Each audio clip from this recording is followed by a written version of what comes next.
Le Caire a accueilli une série de pourparlers entre les deux plus grandes factions palestiniennes, le Fatah et le Hamas, pour discuter de la gestion des territoires occupés après la fin du conflit avec Israël. Il s'agit de la première rencontre entre les deux groupes depuis leur accord de réconciliation à Beijing en juillet.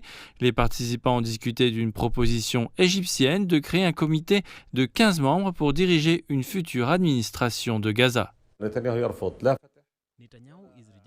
Netanyahou rejette que le Fatah, l'Organisation de libération de la Palestine ou le Hamas contrôle la bande de Gaza. C'est pourquoi la formation de ce comité a été suggérée. Au cours des pourparlers, cependant, le Hamas a rejeté la proposition et a insisté pour que les résultats de Beijing soient mis en place. C'est un gouvernement de technocrates qui dirige l'unité des institutions palestiniennes.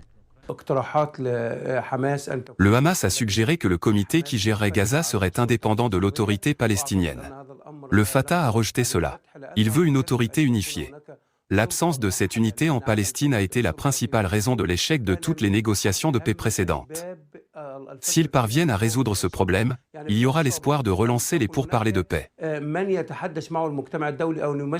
Après 3 jours de discussion, les négociations au Caire se sont terminées sans annoncer de résultat. Samedi, le ministre égyptien des Affaires étrangères Bader Abdelati a tenu une réunion avec des membres du Fatah. Il a rejeté toute division administrative entre Gaza et la Cisjordanie. La poursuite de la division est honteuse pour tous les décideurs palestiniens. Il est temps, après tout le sang qui a été versé, de surmonter toutes les différences et d'établir un système palestinien capable de combler ces lacunes.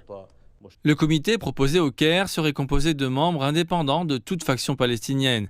Le but est de gérer le point de passage de Rafah avec l'Égypte, de superviser l'entrée et la distribution des aides de secours et la reconstruction de Gaza.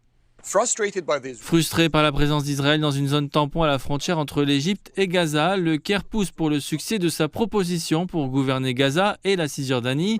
C'est une tentative d'interrompre le plan de Netanyahou de maintenir une présence militaire et le contrôle de l'enclave palestinienne.